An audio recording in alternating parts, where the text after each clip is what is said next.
If you take the energy out of the coin, you've created a coupon. And if you take the energy out of the coin, it's not money, it's credit. And if you take the energy out of the coin, it's not a commodity, it's a security. You can't avoid putting energy to the product if you want to create something of substance. Michael Saylor is a vocal believer of Bitcoin, but he's putting his money where his mouth is because today he's one of the largest Bitcoin holders in the world, holding over 120,000 Bitcoin valued in the billions. However, Saylor is different from most crypto investors due to his profound understanding of blockchain technology that comes from his background in software and his multi-million-dollar tech company, MicroStrategy. Saylor believes the brilliant achievement of Bitcoin is its incorruptible proof-of-work system that elevates it miles above any other crypto. Consequently, he is incredibly skeptical about the security of the proof-of-stake system that was adopted by Ethereum, which he scrutinizes throughout this video. Coming up, Saylor continues to break down the differences between Bitcoin and Ethereum, particularly why Bitcoin is considered a commodity and Ethereum cannot be a commodity, but merely a security. Is it possible to create a digital money without injecting energy into it that is sound? It sounds like you're saying that's impossible. Is that correctly summarized? I don't think you can. I think that we only have discovered one way that is settled and universally agreed upon to create digital energy or a digital commodity. And the one way is proof of work. I take electricity and I run it through some kind of hashing algorithm. So the problem with proof of stake is that proof of stake is a simulation of the universe or an imaginary universe. You're imagining energy. You're creating a virtual machine. They literally call it a virtual machine. A virtual machine with virtual energy in the form of virtual tokens for virtual security, all manifested in software code. Someone has to write that software code. If you write that software code and you keep changing it over and over and over again, then you've got this problem, which is how can I continually change the software without someone having influence over the software? You, in essence, have created a software company. So with Ethereum, the Ethereum Foundation is a software company. There's a lot of software engineers that have to write the software. They have to be paid. Someone has to budget for the payment of the engineers. The only hope you have of something based on software becoming a commodity is you write the software once, you gift it to the world, and then you stop changing it, and you distribute it across 20, 30, 50, 100, 1,000 different parties. And if everybody can run the software, and if there's no need to change it, and if no one organization controls it, now it becomes sufficiently decentralized. So you see, that's the fact pattern with Bitcoin. The reason it's important for Bitcoin to be simple is the software, the protocol needed to be substantially finished when it was first released by January 3rd, 2009. And anybody can create their own Bitcoin miner. Anybody can mine Bitcoin. Anybody can, electricity is broadly found in the universe. And you're not waiting. You don't need the permission of anybody to allow you to get on the network and mine, nor do you need the permission of anybody to run a node. It's permissionless, and that's what makes it without an issuer. As soon as you decide that you want to get rid of the energy, then you've decided to create a virtual machine, virtual energy. When they create the energy in a proof of stake network or, any other non-energy protocol, you're not just getting rid of the electricity. You're also getting rid of the material energy, which is the SHA-256. I think all the ESG FUD is originated by and promulgated by the other cryptos. So this starts within the crypto industry and it is a fire set by the crypto industry. And so the whole basis is Bitcoin is bad because it uses energy, and we have a better tool that doesn't use energy using proof of stake. Yeah. And it's a not in kind propaganda campaign or marketing campaign. Call it guerrilla marketing. This is all just guerrilla marketing by other crypto promoters. And the motive is, I want to convince you that you should consider a crypto other than Bitcoin that doesn't use energy. And also, I want to distract you from the observation that the other cryptos without energy are unregistered securities, and therefore you can't trade them and you shouldn't buy them. It's not ethical to promote promote them. I want to change the subject. So there really is no defense to creating a software company and issuing a coupon and selling it to the general public without a registration statement. It isn't morally defensible. It isn't legally defensible. So you can't start by saying, I want to do it. Please let me do it.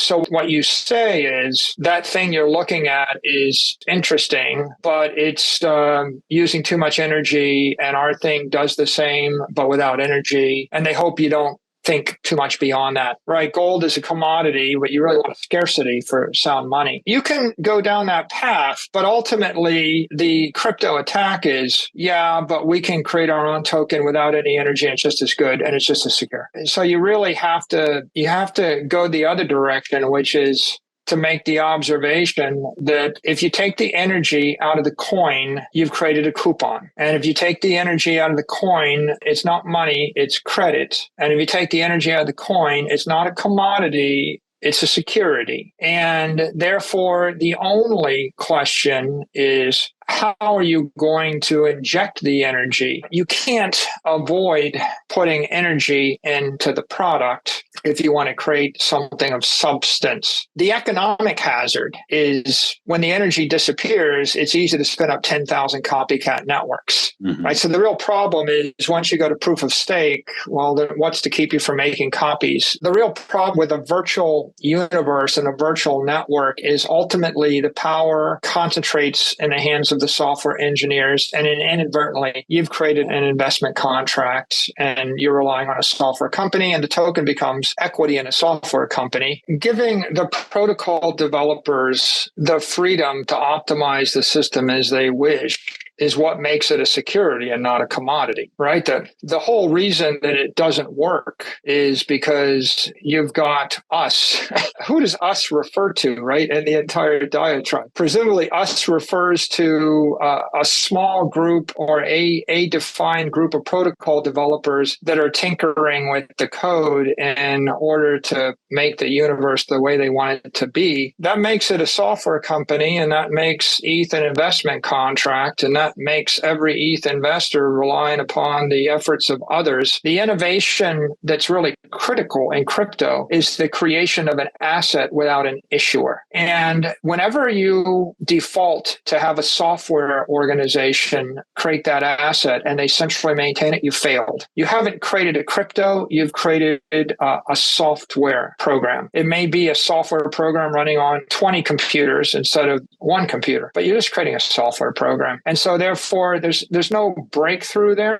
The only the sleight of hand here is somehow to say, well, Bitcoin is a digital asset without an issuer, and we're sort of like Bitcoin, but we have a lot more features and don't use electricity, so favor us. But of course, the logical fallacy is they're nothing like Bitcoin because they're not assets without issuers. They're assets with issuers. The fact that Vitalik can actually say what they intend to do is proof that they're not a decentralized network. A true crypto network doesn't have anybody that can tell you what's going to happen next. That's why Satoshi disappeared. In this particular case, the minor achievement, which we should recognize as an achievement, is the creation of a digital commodity. But the brilliant achievement is the creation of a digital scarcity. So what you said is right in a way. That is, Satoshi's genius is creating digital scarcity, a digital commodity without an issuer, but the thing that makes it scarce is the protocol. So I think what we have is Bitcoin is a digital asset without an issuer that happens to be a digital scarcity and a digital commodity. We can make changes if we see fit. That's the kiss of death for a commodity. The fact that you can change it. And I think that most of the problems in the world are well-intentioned people changing things. Right? That's the problem. The fact that you can change it is what corrupts it. Let's take another commodity like steel. Okay, you can change it any way you want. Go ahead. How would you like to change it? I put you in charge. You're the CEO of steel. Okay, now that you're the CTO of steel, Preston, we need you to invalidate steel's tensile strength in Russia because we're fighting a war. It's your patriotic duty. Okay, did you change it? Did you improve it? Did you corrupt it? How about just the difference between why is steel a commodity and why is iron a commodity? Well, because when they figured out how to create steel, the recipe was released into the universe and they couldn't take it back. You see? Mm-hmm. The creation, you can create a commodity. Bronze is an alloy, right? It's a creation, and you could argue bronze is a commodity, but it's a one-way function. You created it, you released it, and your worst enemy can build a sword of it and kill you with it. That's how you know it's a commodity and it's not a security. Lord knows, if it was a coupon for a bronze sword and I came at you, you would revoke my coupon. Like, Preston, here's a coupon for a Glock. Can you give me the Glock? I'm going to shoot you in the head with it. I don't think you're redeeming the coupon, right? And so fundamentally, I don't think there's a difference between being able to change something and being able to corrupt something. Click this video to watch Robert Kiyosaki and Ted Seidel reveal how retirement funds around the world are vulnerable to collapse and what you need to do to protect yours.